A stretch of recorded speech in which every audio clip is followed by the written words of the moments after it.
tajjeb għal daw l-affarijiet. Imma daw iż-żmien jiena daw ma kellix. Allura kont ħafna mill-ħin liberu tiegħi kont inqatta' u naqra l-Bibja. Għalhekk b'kull rispettu mħabba ħadd ma jitmejjel bija. U ħadd ma ħajmel l-ebda melħ fuq imnieħri għax nisma' smajtek. Sewwa. Mora qara l-Bibja għax tgħid il-kelma qalbi tiegħek. Kun naf xtejt il-kelma mhux għax smajt trejiet. Kun naf xtejt l-iskrittura. U speċjalment fi żmien li qegħdin ngħixu, għax wieħed mill-iktar sinjali li jispikkaw taf x'inhu hu? Il-qerq. U li ħafna jitbedu mill-fidi ta'. Jiena ma nafx kemm aħna qegħdin fl-aħħar. Imma jekk qegħdin mhux qegħdin ħafna fl-aħħar qed narsqu għax qed nara ħafna nies jibirdu u jitxejkjaw u jitilqu l-fidi,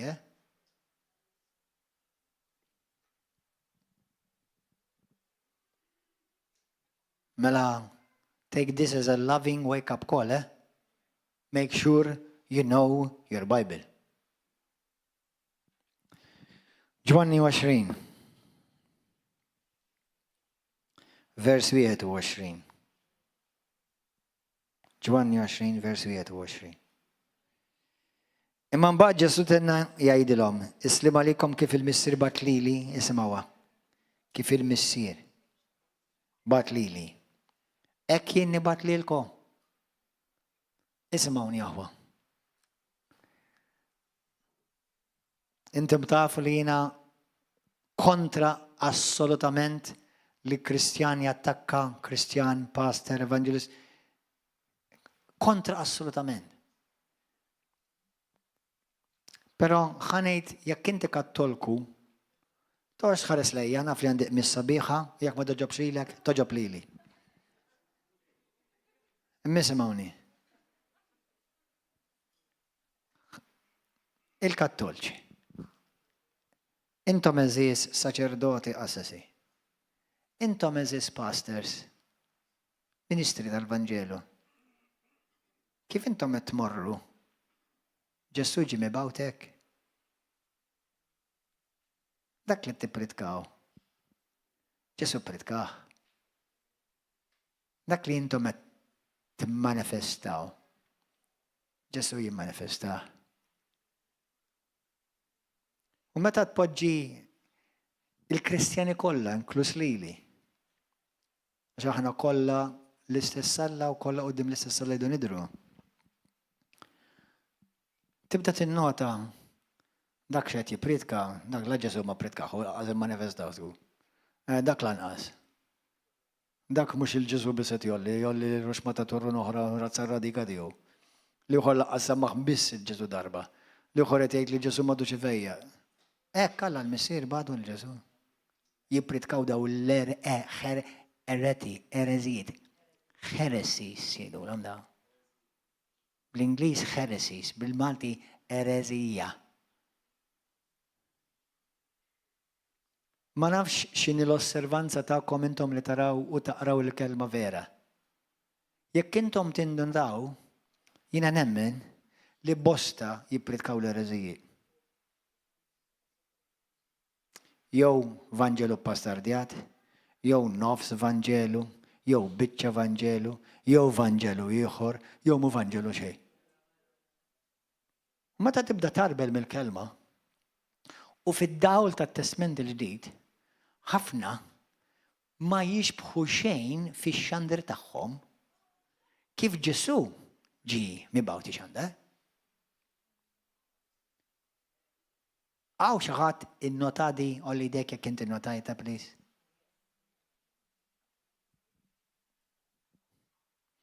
Mela, jekk jena naf kif ġie mibgħut Ġesu, u jekk xaħat imur kontra jew jagħmel l-oppost ta' kif Ġesu ġie mibgħut, dak jiġi eretiku aħwa.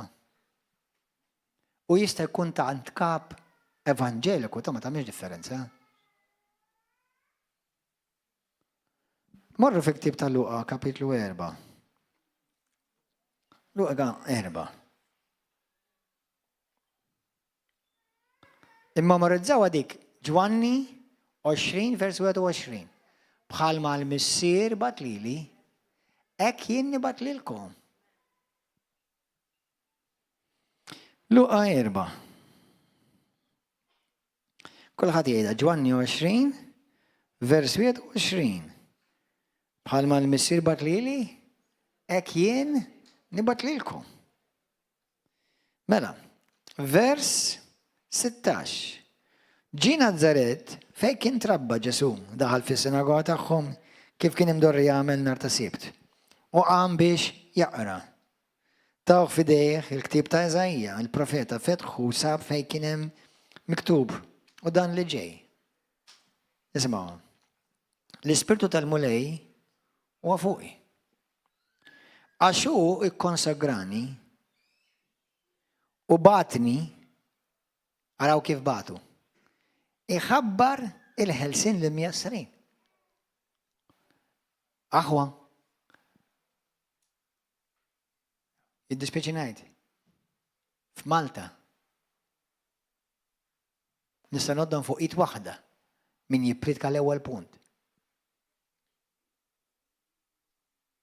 L-isma' għal-menu naf bihom jien. Għaw ħalli ngħid ħankun fej. Li naf jien bihom, forsi nagħmel minnhom 5 fuq idejk. Il-Vanġelu il-ħelsin lill-imjassrin. Inwassal il-bxara it-tajba lill-fqajrin. Di ħafna jibżaw jippritkawa. Allura l-maġġoranza ma jippritkawix. Il-fqajrin fil-veru sens tal-kelma. Ara kif Ġesu ġi mħabbar. X'Vanġelu ġi mħabbar. Li d-daw miġdid il-lomja. Di xuħut hemm bost naħseb jipritkawa bħal speċi li Alla jiftaħlek għajnek spiritualment ma jifqu hemm. Ħafna ma jħabrux li inti jak għami fiżikament ukoll jista' jiftaħlek għajnek fiżikament Alla. U f'River of Love rajna nies omja u ra. Iroddu l-ħelsin il-maħqurin. Il-ħelsin, deliverance, mixjate. Għal darboħra, forsi naf,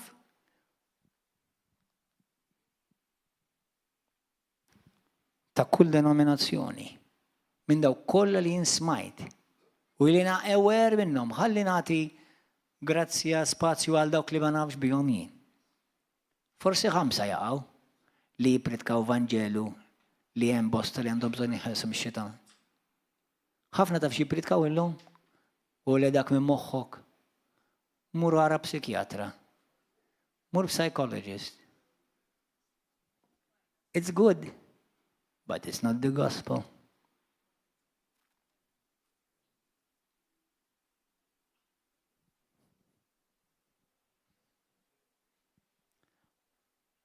U l-5 waħda u fuq di nixtieq niftaħ illum. Ħanibda minn tal-aħħar illum. Għax jekk nibda minn tal-ewwel, ħafna jaqilbulu. Tal-ewwel huwa l-Vanġelu l-fqajrin.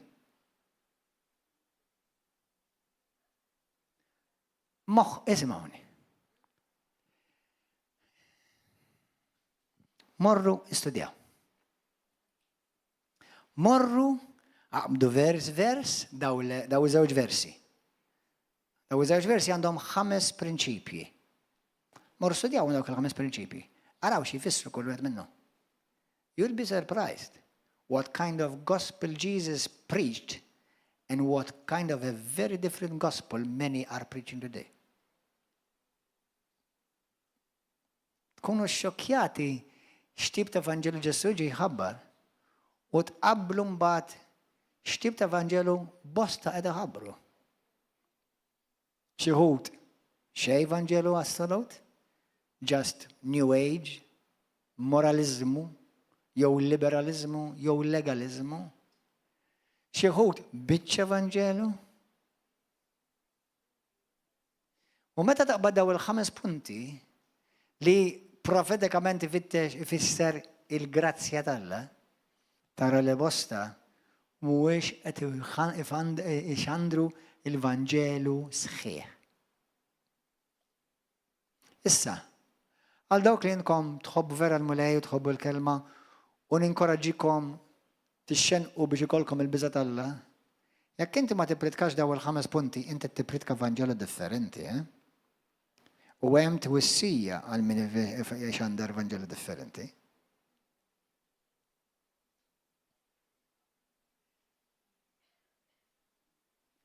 Għax bħalma l-missier bat il-mulej bat lili u lilek, Daw il-5 jridu jiġi pritkati.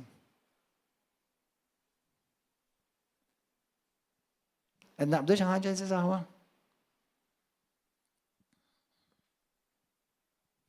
Amen? Halleluja. U nxandar is-sena tal-grazzja tal-mulej.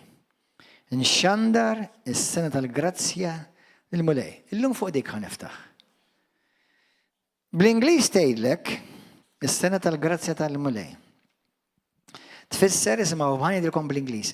Proclaiming the favorable year of the Lord. Jiġifieri ġejt nipproklama u nxandar is-sena li Alla iħares lejk b'mod favorevoli. The day when salvation and the favor of God abounds greatly. Il-ġurnata meta il-favur ta' Alla huwa fuqek b'abbundanza kbira. Ifisser salvazzjoni li anka bosta ma jafux tfisser dik. Li jfisser li m'għadekx iktar skjaf. Li jfisser li m'għandekx iktar dejn. Li jfisser li l-għadu m'għadux iktar claim fuqek. Li jfisser li Alla m'għadux kontra tiegħek u inti l-għadu tiegħu. Li jfisser li Alla jħares lejk kontinwament biħnina u grazzja u li jfisser li jint kontinwament timxi qudiem Alla u Alla jħares lejk bajnej favorevoli u pozittiv.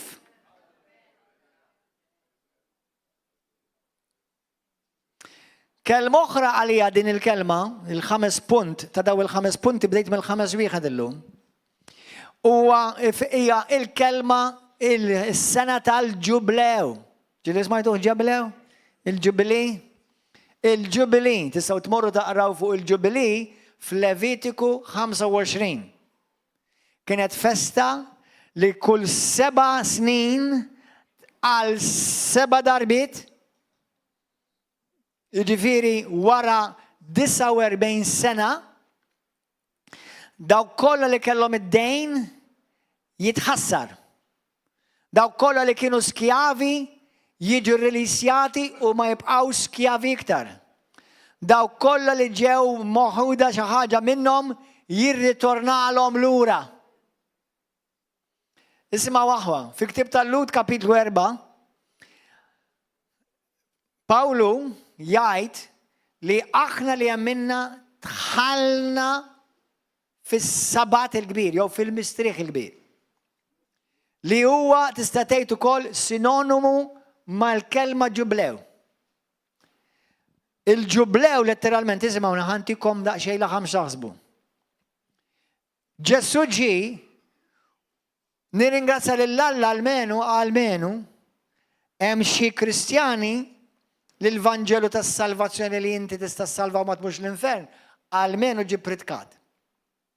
Il-fejqan ma ġiex pritkat, il-ħelsin mixjat, mis-saħta u mill-mamul ma ġiex pritkat, li inti tiġi midlugu bil-qawda l-Ispiritu Santu ma ġiex pritkat minn kulħadd, imbosta li ma pritkawhomx dawn l-affarijiet, li inti m'għandekx għalfejn tgħix taħt il-povertà, tas-saħta tal-povertà u l-iskarsezza ma ġiex pritkat. X'inkella jibżgħu li jgħodu jgħidulhom għax intom qed tagħmlu hekk għall-flus. Meta Alla jridek imbierek komplut fl-ispirtu, fil-ġisem u fir-ruħ. Ma peress li aħna ġejna mrobbija u nibżgħu nitkellmu Jien ma nibżax nitkellem. U laqqas inti m'għandek bżonn titkellem, speċjalment meta għandek il-kelma tal-Alla l-verità. Issa, kull min irid jista' jemmen jew ma jemmenx. Imma m'għandekx għalfejn tibża titkellem. Għax il-verità ma jista' jmerja ħadd. Inti anke jekk kun taf daw il-5 punti, tista' tarbi lil kulħadd bihom. Kull preacher, kull pastor, kull apostlu, kull isqof, kull assis, tista' tarbilhom. Daw il-5 punti. Lu inti daw tipritkom, jekk le mela tipritka b'Vanġelu differenti taf. Għax jiena mhux imsejjaħ biġek, le se nafsid, inti mhux Alla sejjaħlek qed. Inti min bagħtek mhux il-mulej, mela tafx bagħtek il-mulej, bħalma l-mulej il-missier bagħat il-mulej, taf li inti ġejt minn bagħat bħalu. Dak li pritka Ġesu inti suppost pritka inti, ma sax tela żejt u laqqas naqqas. Il-problema hija għandna kamp fejn jżidu turrun tradizzjonijiet. Mbagħad għandna kampijiet fejn naqsu ruxmata u t-tnejn qed jivanġelizzaw b'Vanġeli differenti u t-tnejn huma kontabbli. Ġesu ġi biex iwassal Vanġelu għal persuna kompluta. Għal persuna sħiħa, kompleta, kompluta. Halleluja. Aħna ġejna bħalma Ġesu ġi mibgħut, kulħadd jgħidha bħalma Alla bat il-mulej. Il-mulej bat lili. Amen. Bħalma Ġesu kien midluk bl-Ispiritu Santu. Jien ukoll ġejt midluk bl-Ispiritu Santu. L-awtorità li Ġesu kellu mexa bija fuq din l-art, taf li hija l-istess awtorità li talilek il-mulej. Imma dik l-imbirka famuża skrittura li għandkom tkunu tafuha fuq ponot subajkom bl-amment. Ħosseja 4:6 xitajt. Xitajt. Xtajt. Ħosseja 4:6 xtajt. Il-poplu tiegħi jiġġarraf minnu qas tarfin.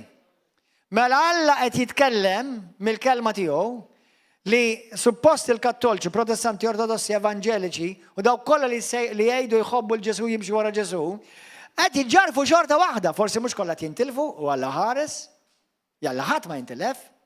Imma peress li hemm nuqqas tarfin qed jiġġarfu ferjas differenti. Għax jekk inti tgħix oppressat, sinjal li ma smajtx il-Vanġelu sħiħ. Jekk inti taħseb li l-povertà hija n-normalità li Ġesu jridek tgħix fiha, żgur ma smajtx il-Vanġelu sħiħ għax huwa l-ewwel punt fil-dak il-5 punti tal-Vanġelu. Jekk inti qed tgħix kontinwament itturmentat għax waħda minnhom li inti taħles mill-imjastrin tfisser trauma ta' by the way. Li kieku l-Knisja ta' Kristu b'awtorità ħanejda. U ċertu nies mhux għadu biex li jisimgħu li dan il-kliem għax ma jridux il-Knisja ta' Kristu tagħmel xogħla. Kieku ma jkun hemm qatt bżonn psikjatra u psikologu ieħor. Għalkemm il-psikologu u l-psikjatra huma naqgħod differenti. Il-psikologu titkellem u tiftaħ qalbek differenti mill tiftaħ qalbek ma' xi ħadd huwa bżonn news anke biblikanzi. Imma li xi ħadd iġibek qisek chemist chest timxi as a chemist chest fuq din id-dinja dak mhux bibliku ta'. Mbagħad tispiċċaw ituk ruxmata pilloli biex ikollhom ruxmata side effects u jġibuk qisek balaw.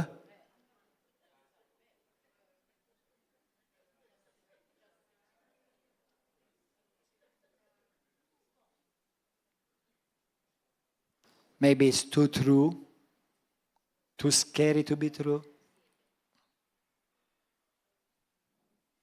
Now, nirringrazzja l-Alla li il-medicina tejn f'ħafna bnadi. Tejn ħafna bnadi. U jekk għandek bżonn il-medicina, ħuda sakemm tikber fir-revelazzjoni ta' daw il-5 punti da dan il-Vanġelu Ġesu ġie pritka mis-sema. Għax dawn huma l-punti tas-sema. Inti kontu tafu li daw il-5 punti, isma'wa, dawn il-5 punti jirrestawrawk lura lej dak li Adam u Eva tilef. Kontu tafuha? Daw il-5 punti tal-Vanġelu li suppost il-Vanġelu jiġi mxandar jirrestawna lura fil-kompletezza ta' dak li il-bniedem tilef meta Adam u Eva dimbu. Amen aħwa? Qed titgħallem xi ħaġa llejla? Halleluja. Ġesu ġi mibgħut bħala eben. Taf kif inti mibgħut illum? Bħala eben. Ġesu ġi mibgħut bħala extension tal-missier. Jiena u inti extension tal-missier fuq din l-ard. Aħna ġejna mibgħuta biex nimmanifestaw is-saltna tas-sema fuq din l-ard.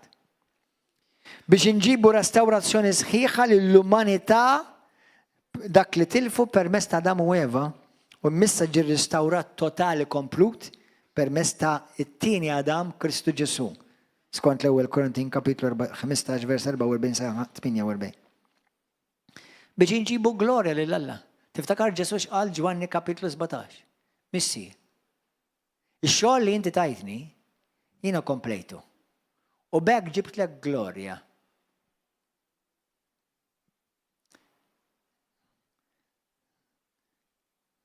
Mur studja il-kelma. Bosta knejjes laqat la glorja ma' hemm, laqat ra preżenza tal-la m'hemm, laqat ra qawwa tal-Ispirtu Santu m'hemm.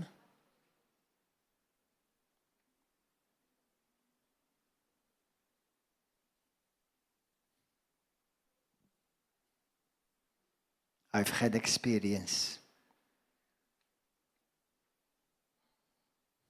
Tinga ħafna Kristjani jaħsbu li aħna msejħin biex nkunu politikament korretti. Aħna msejħin biex nkunu biblikament korretti. Għal min għandu naqra biża Alla. Ovvjament, jiena moħan semmi lil ħadd. Imma min għandu widnejh biex jisma' għandu jarbel sew lilu nnifsu. Amen, alleluja. Grazzi Ġesu. Morru fil-ktib ta' Kolossin 2. Aħna qegħdin bħalissa ngħixu fis-sena tal-ġublew. Kontu tafu? Taf meta tispiċċa dis-sena? Mhux fil-21 ta' Diċembru. Tispiċċa meta Ġesu jiġi għall-Knisja. Hemmhekk jispiċċa l-ġublew. Għax imbagħad jiġi il-ġudizzju tal-Alla fuq id-dinja.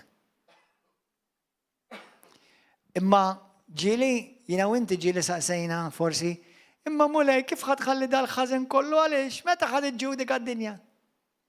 Għax il-Bibja tgħidilna li Alla huwa paċenzjuż u ma jixtieqx li ħadd jintilef. Kemm hawn minnkom intom kontu imqarbin, ħżiena, għamiltu ħafna dannu ħażen fil-ħajja tagħkom, kunu onesti. Jekk ma tollix idejk ngħidlek int l-ewwel waħda u t-tieni kollha kemm aħna. U tgħid grazzi mulej tal-li stennejtni, grazzi mulej tal-li ma tajtx qalbek minni, grazzi Ġesu li ma ħallejtniex imut qabel ma skoprejtek f'ħajti. Bħal ma l-mulej jistenna lilek qed jistenna l-bosta oħrajn. Ħajnagħlaq tal-bib ta' xi darba u s-sena tal-ġubrew tispiċċa dażej. Mbagħad jiġi dak il-jum ta' terrur, mhux il-jum tal-grazzjassa. U forsi ma nafx, forsi maħniex il-vot. Imma għax, u waħda mir-raġunijiet li Alla ma jiġġudikax id-dinja bħal ma naraw fit-Testament il-Qadim jiġġudika, għaliex tinsix li meta Ġesu jħares lej id-dinja, jew ħa nagħmlu hekk ara, Alla huwa ġust. Allura biex ikun ġust, irid jopera b'mod fair. Mingħajr ma jagħmel violation ta' prinċipji oħra tas-saltna. Alla huwa mħabba perfetta, imma huwa ġustizzja perfetta. Allura meta Ġesu Ġesu urina mħabba perfetta. U dik ħafna jħobbu jikpritkawha. U hemm bżonn tiġi pritkata. Imma jinsew ukoll li wkoll urina ġustizzja perfetta. Għax li kieku ma kienx Ġesu, kieku Ġesu Alla għandu kull dritt ta' xu Alla li jekk il-moment jiena u inti nagħmlu l-ħażen u ħmiġ illum bl-abbondanza jeżisti, jiġġudikhom. Imma għaliex mhux qed isir xejn? Ġej jum. Alla ma jixtieq li l-ħadd jintilef. Kull persuna li tintilef hija persuna oħra potenzjalment ikkrejata fi ġbija Alla li tispiċċa l-infern għall-eternità. Mhux għal xahar, mhux għal sena, mhux għal għomrok, għall-eternità. Għall-eternità. With no hope of ever ending. Tgħid li molkom mhux fair? Mhux fair, int li qed tisma' Alla tak dak li ma ħaqekx. Dak mhux fair żgur. Għax tagħna s-salvazzjoni tagħna l-grazzja tagħna ħnina u tagħna l-maghfra, meta aħna kull ma milna deni u ħażin. Għalhekk inti bħalma tgħid l-Iskrittura, il-jum li tisma' il-messaġġ tas-salvazzjoni, toqgħod tgħid imbagħad għada u le forsi sena d-dieħla. Issa, dan huwa l-jum tas-salvazzjoni. Dan huwa l-jum li inti tgħidlu mulej nindem minnu biti u ndur b'qalbi kollha lejk Ġesu Kristu. Kolossin kapitlu 2. Is-sena tal-ġublew. X'għamel Ġesu? Intom tiftakru it-talba tal-missierna bla dubju, però bil-Malti mhux dejjem toħroġ daqshekk qawwija. Għaliex bil-Malti aħna ngħidlu naħfrinna d-dnubietna. Meta actually dik il-kelma mhux aħfrinna d-dnubietna, l-kemm tajba tgħid aħfrinna d-dnubietna, imma aħfrinna id-dejn tagħna. Meta aħna ġejn, meta Ġesu ġie fid-dinja, Ġesu jiena nħobb ngħidlek, ma nafx għadha forsi ġud minnkom ma smajtuni ngħidha. Li kieku Ġesu ġie biss biex jaħfrinna d-dnubietna, dan ngħidu għaliex inti għandek bosta Kristjani li l-unika messaġġ li ixandru parti minn dawk il-5 punti huwa l-maghfra tad-dnubiet. Tajjeb. Imma mhux biżżejjed li kieku Ġesu ġie biss biex jaħfrinna d-dnubietna seta' ma ġie xejn. Id-dnubiet kienu diġà jinħafru fit-Testament tal-Qadiem. Għandek is-salmi mimlijin inti taħfil id-dnubieti. And you blot out my sin. Inti kontinwament is-salmis jitkellem jaħfar id-dnubiet. Għalhekk kienu jsiru sagrifiċi kienu jinħafru d-dnubiet. Imma Ġesu ġie biex jirritornana lura għall-Eden komplet. Mhux jaħfilek biss dnubek. Apparti l-lum fit-Testament il-ġdid, mhux biss tal-li jaħfilek dnubek, tal-li tik natura qaddisa u ma għandekx iktar natura ta' dnub iktar. Għandek bosta Kristjani, mexxejja, predikaturi, laqqas biss qatt tixandru li għandek bżonn titweled mill-ġdid. Jekk Galatin, kapitlu 1 vers 6 sa 9, huwa vera, mhux jiena qed nagħmilha l-question war kien nemmina għandi. Ħanejdlek ħafna ħajkunu xxokjati, ħafna ħajkunu xxokjati. Aw knejjes. Mhux għall-Kattolċi qed ngħid għal xi knejjes anke Evanġeliċi. Laqqas jemmnu li għata hawn nies li għandhom bżonn jinħelsu mix-xjate. Għas jippritkaw il-ħelsin mix-xjate. U li dak mart f'moħħok ma murmurant it-tabib, jew murħu l-mediċina. Mela d-demonju jitilqu bil-mediċina.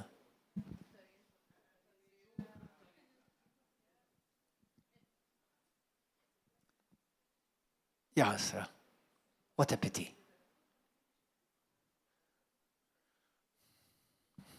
What a pity. Kolossin 2, vers 13. Kontu mejtin minħabba dnubietkom u għax kelkom iċ-ċirkunċiżjoni f'ġiżimkom, immissa Alla ta'kom il-ħajja fl-imkien ma' Kristu. Ħafrilna dnubietna kollha. Ħassar il-kont tad-dejn li kellna. Intom kontu tafu għaliex sena wara sena kienu jsiru sagrifiċi fit-Testament il-Qadiem. Għax id-dejn qatt ma kien jiġi mħallas. Jiġi biss akkumulat. U kien jiġi motti, mhux totalment imneħħi. Ħafrinna dnubietna kollha u ħassar il-kont tad-dejn li kellna. Blobli li kien hemm kontrina. Neħħieħ minn nofs u samru mas-salib. Isimgħu għadi issa, neżza l-prinċipati u s-setat. Aħwa, meta jiena u inti minħabba dan il-Vanġelu glorjuż tal-ġublew, tal-grazzja, imma di l-Evangelu tal-grazzja huma daw il-5 punti. Meta jiena u inti konna maħkuma mid-dnub, maħkuma, mhux għax inti tidneb illum l-ewwel hemm, maħkuma, konna dak bas konna nafu nagħmlu nidimbu. Ix-xitan kellu kull seta u jgħid fuq ħajtek. Taf li inti meta sir ta' Kristu, ix-xitan li kellu seta fuq ħajtek, Alla għamlu taħt saqajk. Dan huwa l-Vanġelu li Ġesu ġie mxaddar.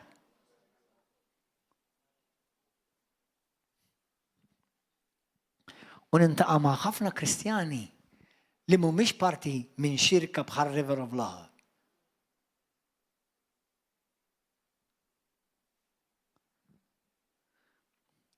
Vers 15, nezza l-prinċipati u s-setat u għamel wirja minnhom qoddim id-dinja u karkarhom warajh fit-trionf biex bi Kristu. Halleluja. Aħna kellna dejn li ħadd minna ma seta' jħallas. Il-ġublew li Ġesu ġi wkoll biex jagħtina art. Fit-Testament il-qadim, jekk inti kellek art u ħadd fuwilek jew tlifta, kont irritorna u ssib l-art. Taf li Bibla tgħidlek aħna għandna art l-estalina? Għandna art fis-sema, għandna dar fis-sema l-estalina? Halleluja. Grazzi Ġesu. Gloria lilek Abba Missir. Id-dejn ġi kanċellat kollu. Ġejna motija art, ċittadinanza ġdida. Konna skjavi. Rumani kapitlu 6 morru qraw. Muraw, intom irġiel, intom nisa, jekk intom għandkom bħal mandu kulħadd sa ċertu punt. Xi kultant, number one, kull minn mhux inwieled miġdid xorta għadu maħkum id-dnub. Imma meta xi kultant id-dnub tal-passat iġi jħabbatlek il-bib, id-dnub tal-passat. Mura qra, għajjat m'hemm bżonn nissemma il-ġerien, imma mura qara Romani kapitlu 6 minn vers 1 sa vers 1 sa vers 14. Tgħidlek li aħna maħniex iktar skjavi ta' dnub. Aħna llum nirrenjaw fuq id-dnub. Vera għatanna l-ġisem, imma llum bil-grazzja tal-Alla. Kemm minnkom ġieli dnibtu, kunu onesti. Tajjeb, bravi. Issa kemm minnkom kemm il-darba kelkom opportunità biex idimbu imma ma dnibtuwix. Għax kien? Għax għandek s-seta biex tajt le. Għandek s-seta li għamel ma kellekx. Issa għanna s-seta li dak li kien jaħkimna, aħna naħkmu fuqu. Dan huwa l-Vanġelu li jaħles il-mjasrin. Alleluja, grazzi Ġesu. Illum, li kieku ma kienx id-dem ta' Kristu jiena kaput. Imma llum ħankun umli u onest qudiemkom. Illum meta nidneb għax irrid. Totali. Għax irrid nidneb. Illum rari ngħid, ups, dnebt, ma kontx naf. Illum nidneb in full control, nkun naf x'qed ngħid u nagħmel. Kemm minnkom l-istess tagħmlu?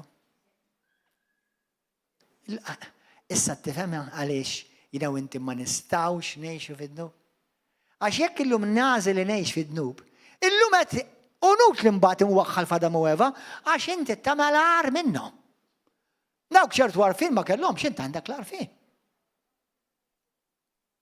Unut li għax kieku ma kienet ċeva, oqgħod attenta hija.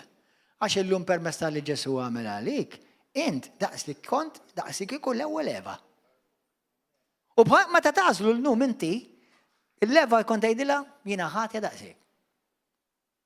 Għax meta Ġesu ħelsek daqs kemm kienet libera Eva qabel ma dinbed. Ara x'Vanġelu dan. Ara x'Vanġelu tal-ġenna. Da. Għalhekk id-demonju ma jridx il-Knisja li tisma' u tgħix dan il-Vanġelu, il-mamma mija, knisja mbirka inkluż materjalment. Mhux biex noqogħdu nagħmlu b'kull rispett. M'għandi xejn kontra t-tiżjien sabiħ, anzi nemmen fit-tiżjien sabiħ. Imma tiżjien żejjed u ħela għandi kontra tiegħu. Għax inti ma naqgħodx insemma affarijiet. Sewwa nemmen li d-dar tal-mulej fejn jinġabar poplu għandha tkun sabiħa, mhux xi biċċa garax u laqqas induna kif xekkux knisja jew xi klab tal-ħamim ma nafx. Tifhem għandha tkun sabiħa fejn jinġabru l-poplu tal-la. Imma ismani, imma li nagħmlu ruxmata gandilabri u ruxmata li nef tal-Kristja, għalmen l-opinjoni tiegħi. Issa forsi jinżbaljat. Issa forsi tgħid li ma dawk tawhomlhom donation. All right. Imma ismawni, nemmen li d-dar tal-mulej għandha tkun sabiħa. Imma jekk nagħmluha sabiħa, ejja nagħmluha sabiħa bil-mod li tkun prattika. Ukoll. Ma dak opinjoni tiegħi, forsi ma taqbilx mej u għandek dritt anyway. Imma l-importanti għalmenu daw il-5 jiriġu mxandra. Daw il-5 punti. Il-sena tal-ġublew hija meta isimgħu għadi aħwa. The year that free favors of God, kulħadd jgħid free favors. Ġifieri inti favorit illum. Ismawni, taf li inti l-favorita tal-mulej? Taf li inti l-favorit jiena l-ikbar jiena l-iktar favorit Alla. Mhux ngħidlek iktar minnek, jiena rrid nemmen jiena l-favorit Alla. Inti għaliex m'inti ġiet temmenha dik? Għax issa l-Vanġelu qed jiġi predikat li jiġi predikat lilek. L-istess realtà li Alla qal fuqi hija l-istess realtà li qal fuqek bħala bint u iben fi Kristu Ġesu mal-Missih. Imma inti għaliex ma tamminix? Inti għaliex ma tgħidx ara dik għalija tgħid? Mela, mhux għalik qed jgħid. Għalhekk inti għandek ċertu Kristjani jimxu b'konfidenza fi Kristu u ċertu nies xorta, ċertu Kristjani xorta jibqgħu maksin, inti x'inti tagħmel qalbi qed torqod. Mela dak li hemm miktub mhux għalik jiġi miktub.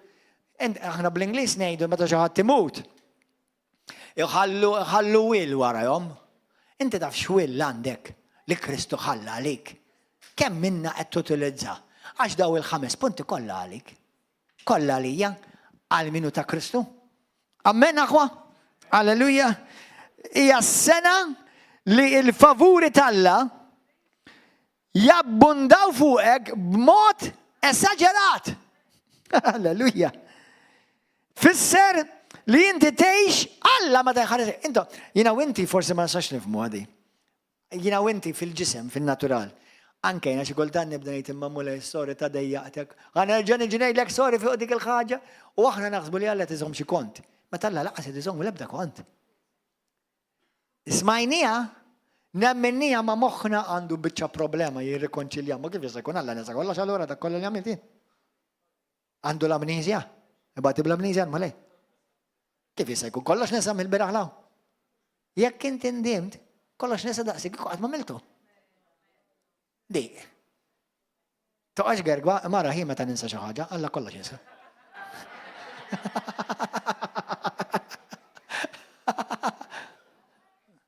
Thank you, Holy Spirit, for helping me. Halleluja. Jekk xi ħadd jgħajjarni għax insejt, passer inti tinsa.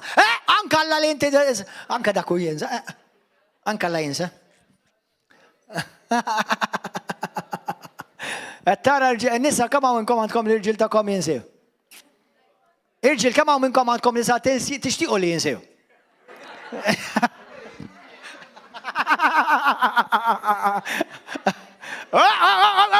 Change the channel.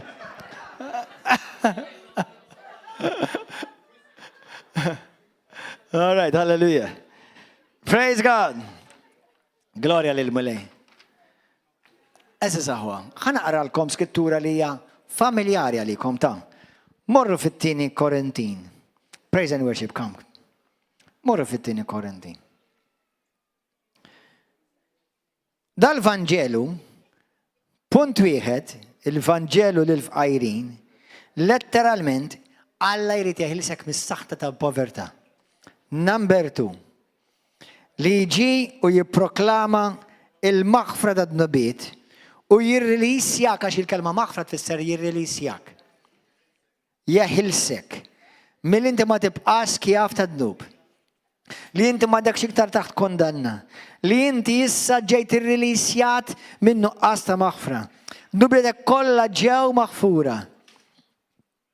It-tielet waħda jagħti lid-dawl lill-omja. Jagħtik letteralment id-dawl. Kristjani eżis ħuti fi Kristu ta' kull denominazzjoni u ta' kull komunità u xirka li għaw f'Malta u ma' għawdex. Please, kunu għafu il-Bibja. Għalix jekk inti tkun taf il-Bibja u jekk kun taf sew daw il-5 punti, ħat il-nota li bimħabba u verità, imma l-verità ma tistax tawġa għal-ħad, tinnota li bosta kristjani, inklus mexxejja, hekk imsejħa jew ministri, jew pastors, jew assessin, jew saċerdoti. Bimħabba, jekk għandhom Kristu salvati. Imma, bimħabba, ħafna minnhom daw l-affett ma jipritkawhom. Li jiġi restaurat id-dawl fl-għajnejn. Dak letterali immanka spirituali. Jew tista' tgħid bil-kontra jekk trid. Wara kollox Alla ma għalekx joqgħod tagħżel. Għalfa tgħid imma dak spirituali, hekk għallek. Jew għax inti għażilt. Tox tażel, ejta t-tnej, għax inti l-ġesu taraħ jopera fit-tnej. Inti mux bħal ġesu ġed mibawt, ma l-opera bħal ġesu. Jintlat fu xaħat imami baqa. Erġa prova darba oħra. Aħna għad nikbru. Inti t-tikber fil-vidi. U l-vidi huwa bħal masil. Titkabru, tittużax, iktar ma tużax, iktar jikber il-masil. Amen. Halleluja! Ma immaġina inti, mela jekk kiena per eżempju f'ħajti kien hemm nies vera, mela ġew meetings li jiena pritkajt fihom li jew kienu għomja, jew ma jarawx minn waħda, jew ma jaraw sew. Kien hemm minnhom li ma fiqux. Imma kien hemm minnhom li fiqu. Allura x'għan nagħmel għax dak ma fiqux mela mhux ħanibqa' nippritkat għax dak ma fiqux. Dak x'tib ta' ħsieb fażullu. Ara, dak ma salvawx, mela ma jsalva ħadd. Naxtib ta' raġunament. Mela inti taf Alla x'inhu qed tiddilja ma' dak u ma' dik. Mela inti tallaf Alla tjallem lilek ukoll bħalma tjallem lilu ma tjallem lilek ukoll. Mela inti tippritka dejjem. L-istess Vanġelu dejjem afda fil-mulej, inti make sure li inti tkompli dikber u timmatura. U fejn ma lħaqx illum tgħidx Alla ma rridx. Jista' jkun huwa inti li tittikber fil-vidi. Jista' jkun li inti tittikber ukoll fid-dilka tal-Ispirtu Santu. Hemm ħafna raġunamenti u raġunijiet għal xi ċertu nies ma fiqux, jew ma nħelsux. Imma nirringrazzja Alla, naraw bosta nies inħelsu, naraw bosta nies ifiqu, naraw bosta nies anke li kellhom problemi ta' vista li ġew jaraw sew, anke nies torox li ġew jisimgħu. Aħna ma narreġan, immaġan li kieku t-tobba jirraġunaw hekk. Għandi pazjenti, mara jekk ma jfuqux kollha moħna mella ħan nitratta l-ebda wieħed minnhom. Alla hija jara affarijiet li jiena u inti ma narawhomx. As simple as that. Ħanejlek ħaġa, believe it or not, mhix revelazzjoni kbira di, imma hija komuni ħafna. Waħda mir-raġunijiet li ħafna min-nies ma jirċifux dak li Alla għandhom taf x'inhu? Noqqas maħfra. Taf kemm hija problema serja u komuni din. Għandek ħafna Kristjani għandhom ruxbata nuqqas ta' maħfra u lanżita. Ħanejlek punti uħorġ nemminina. Għandek ħafna Kristjani jgħidu li jħobbu l-Ġesu imma qegħdin f'diżobbedjenza ta' f'ħafna areas. Waħda minnhom kemm tixxierek, kemm inti kommittet fil-kelma tiegħek mal-mulej, għat-taħim mal-mulej. Mela, aħna jiena nemmen li dak li titlob il-Alla l-Missier fi Ġesu Kristu jagħtihulek, imma qgħod attent, dik hija bbażata fuq relazzjoni ta' mhux fuq formula. Għax imbagħad vera iġġib il-Alla qisek għandek xi cashling u meta jkollok bżonn mur tiġbed. Imma nemmen li Alla jridek tirċievi, imma inti tinvesti wkoll ħallew għax inkella ħajġis minnek l-account ħajkun vojt ta' qalbi tiegħek.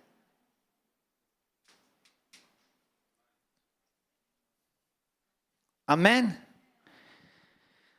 Li teħles il-dawk li huma mjassrin. Taf li din il-Vangel dan ovvjament mbagħad nidħlu iktar fuqhom iktar tard. Dan fisser deliverance, letteralment, libertà, ħelsi. Di wkoll tinkludi nies li huma imweġġa minn traumas. Taf kemm hawn nies li huma oppressati mix-xetan għax kienu għaddew minn xi trauma, abbuż sesswali, abbuż ta' swat, Telqet il-mami, telqet id-dadi ġi abbuża, kliem minn kollox. Mitilhom il-xaħat, mitilhom it-tifel fidejhom, raw il-papa jmut, raw il-mama jinnaw, whatever. Traumas. Ħafna minn nies, darba mill-messaġġ mhux ħaniftaħ fuq da, jekk intom ara jekk aħna mod qegħdin mitruħ. Li kieku qegħdin mitruħ aħna, u ngħidilkom minn 100 għandkom bżonn pereżempju fejqan, kollha kemm intkom f'xi area oħra. Sewwa, in-nota iċċekkja miegħek innifsek. Minn meta bdiet dik il-weġġa? Fl-esperjenza tiegħi, persentaġġ kbir bdiet minn trauma.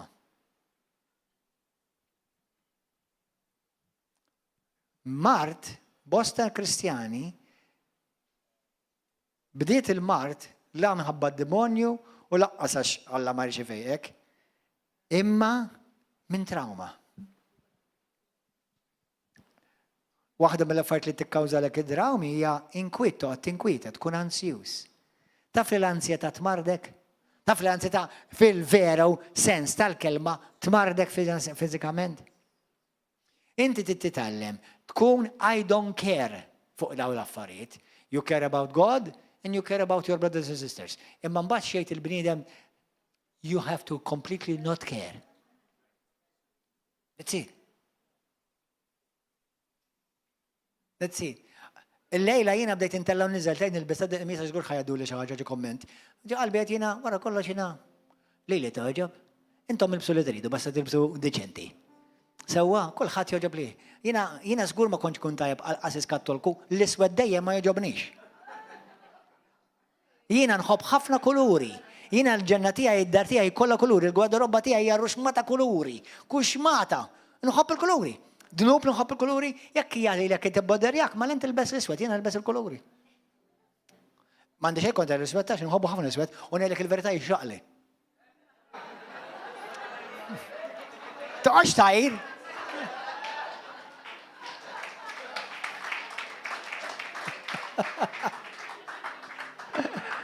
Għanna, it-tifel tiegħi bl-iswed.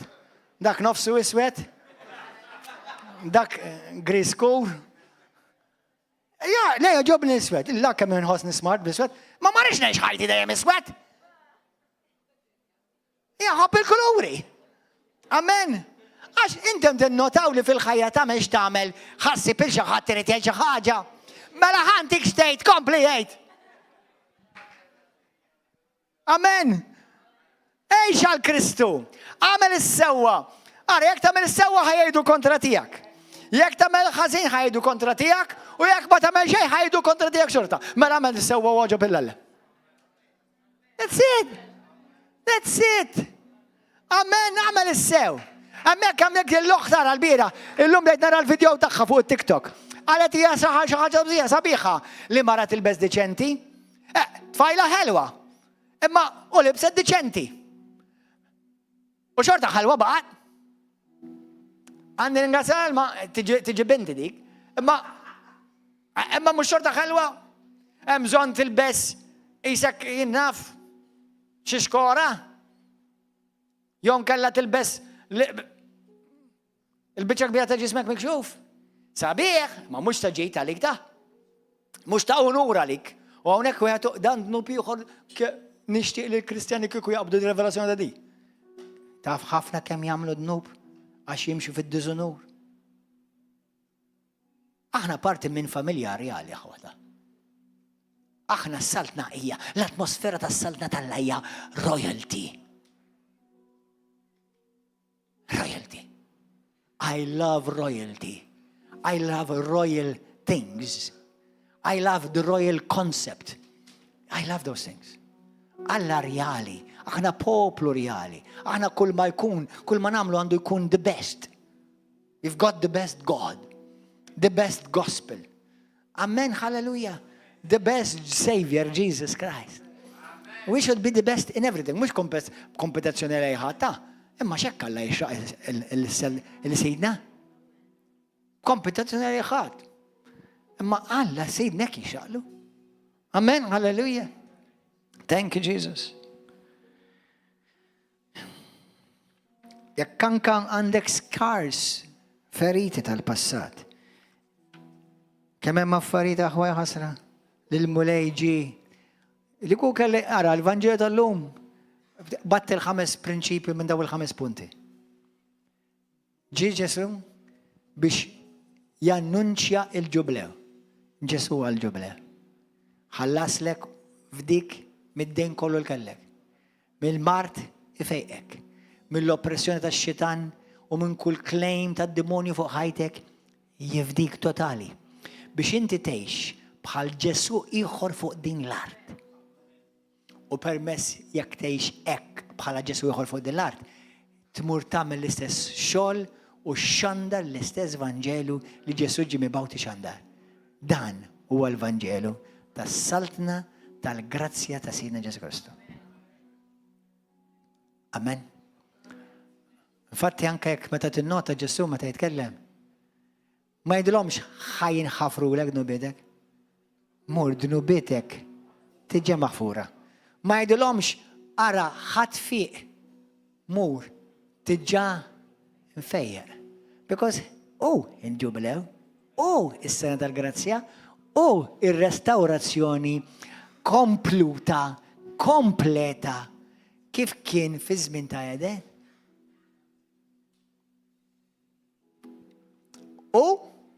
Meta Ġesu jerġa' jiġi, dak l-Eden fiżiku li tila fil-bniedem ħajritornah. Għax il-ġenna li ġejja fuq din l-art, dak huwa l-Eden li waqgħu minnu Adam u Eva. Għax meta daħal id-dub, l-Eden li kienu fuq din l-art ġittieħi. U saret il-firda. Ejn baxxu rasna.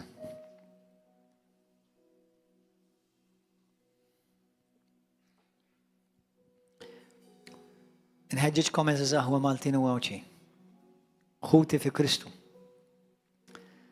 Nixtieq anqalkom għal ġuħ għall-kelma. Morru studjaw dan il-5 punti. Li Ġesu ġie midluk bl-Ispirtu tal-Alla biex ixandar, iwettaq, jimmanifesta fuq din l-art. U bagħat lili u lilek biex inxandru, inwettqu u nimmanifestaw fuq din l-art. Għax bħalma l-missier bagħat lili jgħid il-mulej, hekk ukoll jien nibgħat lilkom. Hallelujah. Thank you, Lord. Il-lejla, jekk inti edaw, jataw, jew tisma' il-fejqan huwa tiegħek. Aħtfu. Tħallix ix-xitan jisraqulek iktar. Il-ħelsien huwa tiegħek. Aħtfu. Tħallix ix-xitan jisraqulek iktar.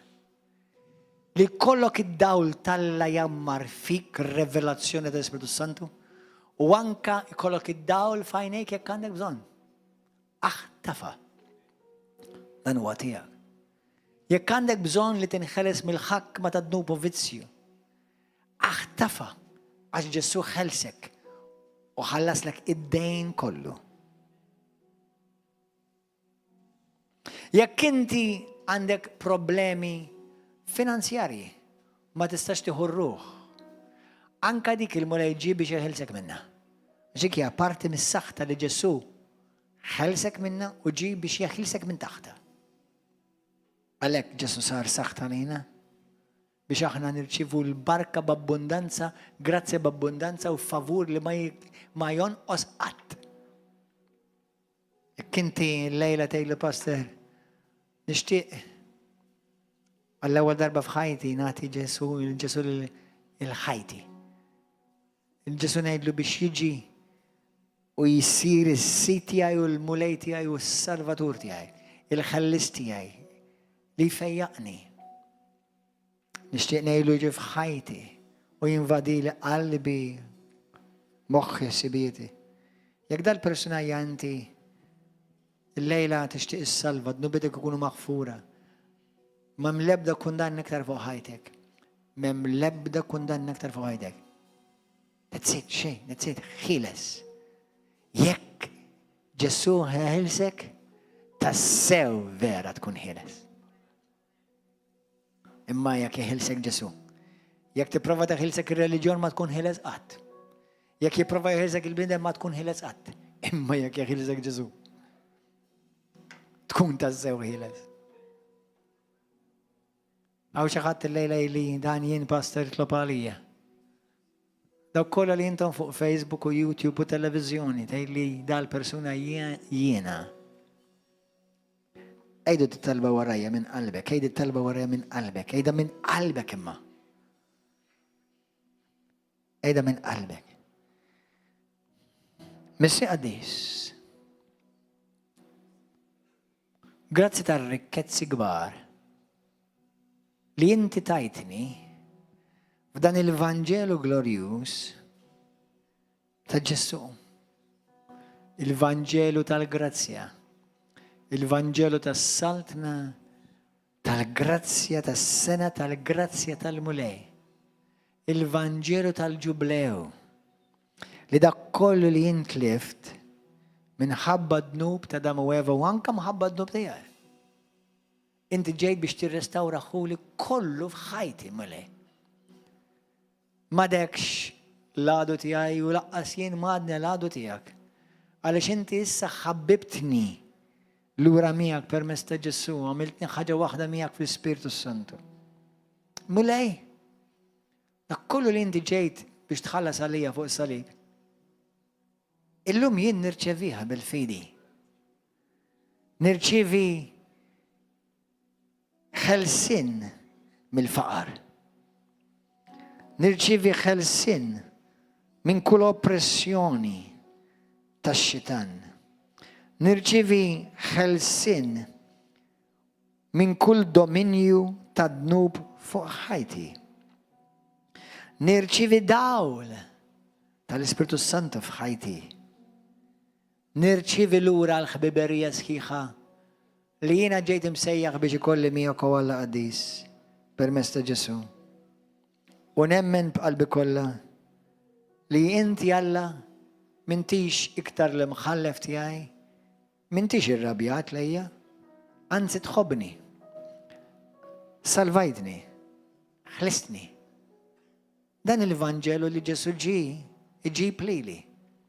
U li jina wkoll ġejt mibgħut biex ngħix u biex inxandar. Mulej tiegħi u Alla tiegħi. Inti s-Salvatur tiegħi. Millum il-qudiem ngħix ħieles minn kull marda, minn kull oppressjoni diabolika, minn kull saħta ta' ġenerazzjoni. Anke jekk kien hemm xi tip ta' saħta jew magħmul fid-demm ta' familti, jien ninħeles minna. Jekk hemm spirti li oppressawni jekk daħlu f'ħajti minħabba xi trauma li ngħaddejt minna, grazzi mulej li inti tfejjaqni issa stess. Illum m'hemmx iktar kundanna għaliex inti ħabbibtni u ħfirt li dnubiti kollha. Min qalbi ngħidlek mulej tiegħi, Salvatur tiegħi u Sid tiegħi. Lilek nagħtik kull glorja u tifħir. Millum il-qudiem jien imsejjaħ biex ngħix bil-fidi. U ngħix bil-fidi. Illum jien ta' Kristu Ġesu. Ix-xitan m'għandu l-ebda jett u se iktar fuq ħajti. Mulej, grazzi tal-fejqan tiegħek li qed jaħdem fija f'ġismi. Grazzi li inti tkompli tidlikni bl-Ispirtu Santu. Tallimni ngħix u nimxi bil-fidi. Dik il-fidi li tajtni biex ngħix din il-ħajja vittorjuża. Grazzi Ġesu. Lilek kull tifħir. Lilek Mulej Qaddis kull glorja. Halleluja. Halleluja. Jesus, Jesus, Jesus. Ħanitlob għal xi wħud li jinkom ladu għakkiskom bil-mart. Vizzijiet, sigaretti, pornografija, nuqqas ta' maħfra. Jekk trid il-ħelsin totali make sure li inti taħfer. Aħfer, aħwa, aħfer. Aħfer. Ħalli tinħeles. Meta taħfer, taħles persuna żgur. Dik il-persuna tkun int. U birek il-min weġġek. Meta ma naħfirx, nagħti jett u dritt id-demonju biex joppressani. Mulej qaddis, nagħlilek il dawk kollha li huma preżenti. Dawk kollha li qed jaraw fuq it-televiżjoni, dawk kollha qed jaraw fuq il-Facebook, YouTube. Mulej qaddis, messa issa stess bil-qawwa tal-Ispiritu Santu. Inti tgħid li inti tibgħat il-kelma tiegħek u l-kelma tiegħek ġiet mibgħuta. U inti tfejjaqhom. Skont il-kelma qaddisa tiegħek, inti ġej biex tfejjaq ukoll il-mart. U peress li inti ma titbiddel qatt li inti Ġesu l-istess il-bieraħ, l-istess illum u l-istess għal dejjem, inti għadek tfejjaq. U tonora l-fidi tal-poplu tiegħek. Grazzi mulej. Nitlob għalik li inti għandek bżonn il-fejqan, poġġi jdejk fejn għandek bżonn fejqan issa stess. Ħalli l-Ispiritu Santu jmissek. Mulej grazzi ta' dik l-oħt li kella dik il-marda li kull ma tikol tirremettiħ. Mill-lum il-qoddim. Ma tibqax tirremetti iktar. Anzi kull spiritu ta' trauma li daħal. Kull spiritu ta' mart li daħal. Nikmandaħ issa biex jitlaq minn ġo fik f'isem Ġesu Kristu. Issa stess. Nikmanda kull forma ta' depressjoni. Mulej dik l-oħt, il-dak il-brother, li bati bid-depressjoni, bid-depression. Nikmanda id-depression biex titlaq minn fuqek. I rebuke depression from your life. I command it to leave you right now in the name of Jesus. Mulej dik l-oħt li hija tormentata bil-biża. Dak il-persuna raġel ukoll li huwa mbeżza x'jaħseb fuq u jaħsbu fuq ħadd ieħor. Inkisser dik il-biża u f'isem Ġesu Kristu nikmanda kull gidba tal-għadu titlaq minn fuq ħajtu. Grazzi mulej li tmislu moħħu issa stess biex il-gideb tal-għadu jitlaq minn fuqu. Nikxef il-gideb tal-għadu f'isem Ġesu Kristu. Jitlaq minn fuq issa stess f'isem Ġesu Kristu ta' Nazaret. Grazzi tal-fejqan. Grazzi tal-fejqan. Grazzi tal-fejqan. Grazzi Ġesu. L-Ispiritu Santu jinżel fuqek issa stess. Addiction. Xaħat għandek addiction ta' droga. Jataw. You are here. You have drug addiction. Put your hand on your heart. Poġġi dek fuq qalbek. Kull mandek titlob il-mulej jgħinek, titlob il-Alla ejni mulej. U titlob maħfra lill-Alla. Fissem Ġesu Kristu, kull spiritu ta' drug addiction jitlaq minn fuqek issa stess. Fissem Ġesu ta' Nazaret. Free!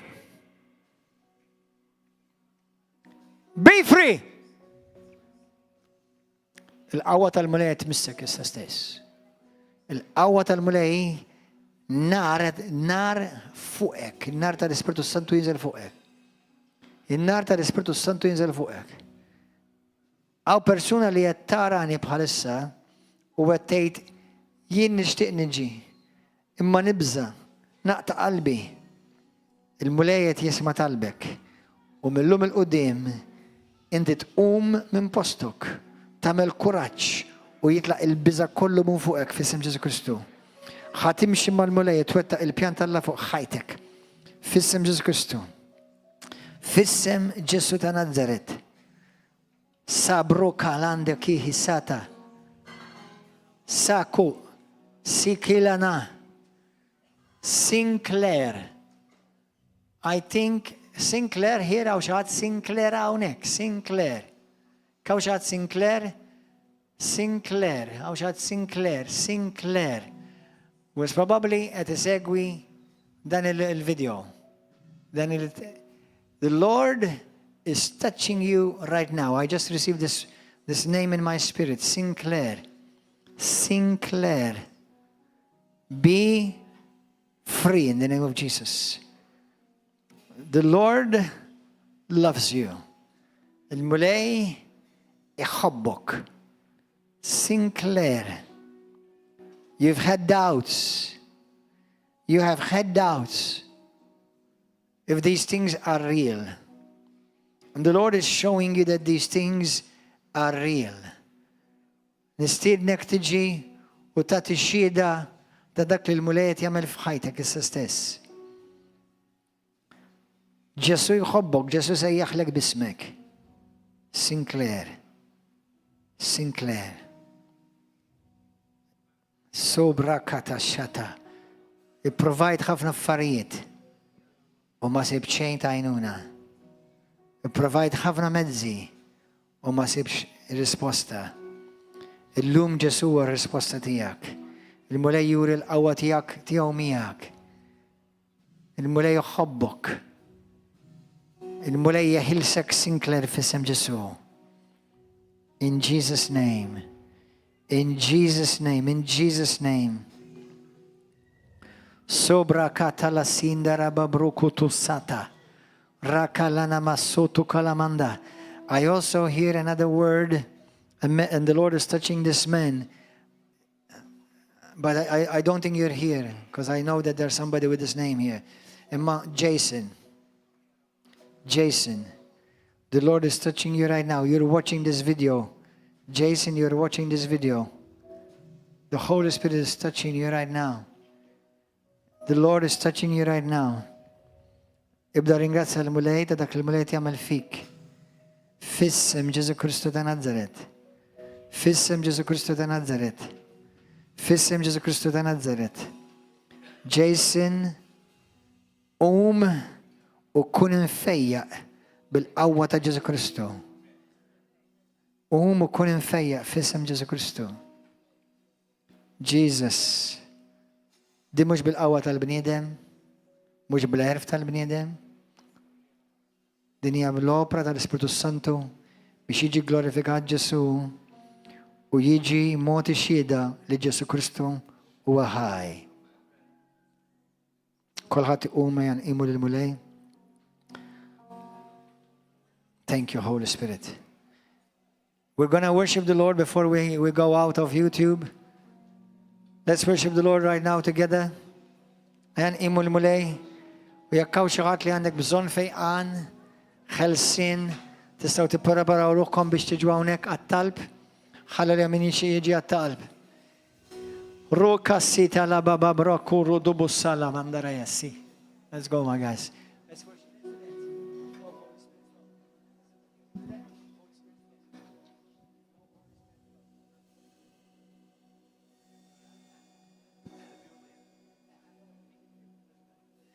Ejja nkantaw din id-diska, din hija diska l-Ispiritu Santu tani ġimgħa ilu konna spiċċajna nkantaw hawnhekk spontanjament. Let us worship the Lord with the song. Have your way. Have your way, Lord. Have your way. Have your way, have your way in this place. Have your way, Lord, Lord. Have your way. Have your way. Holy Spirit, have your way. Sing it again. Have your way. Have your way. Have your way. Holy Spirit, have your way. Lift up your hand, everybody. Spiritu Santu, grazie dalla presenza tijak. Mulej, grazie li inti battina l-Spiritu tal-libertà u tal-ħelsin. Grazzi daw kolla li semaw dil-kelma l-lejla mulej. Ma jibqawx l-istess. Fisem Ġesu Kristu. Spiritu Santu, have your way. Fid-djar ta' Malta u Għawdex. Have your way daw kolla li rċevew dil-kelma l-lejla. Mulej għaddis u glorifika l-isem. L-unika isem ta' Ġesu Kristu ta' Nazaret. Fuq pajjiżna Malta u Għawdex. U ħenna l-pajjiżna mulej. U it-faxxita tal-Ispiritu Qaddis tijak. Għal-glorja tijak missir. Hallelujah! God bless you YouTube and Facebook. Narawkom għada fil-ħodu fl-10. U narawkom il-weekend li ġej. U narawkom nal-erba li ġej fil-7. God bless you. Narawkom YouTube. Hallelujah. God bless you. Thank you, Lord. Let us worship the Lord. If you need healing,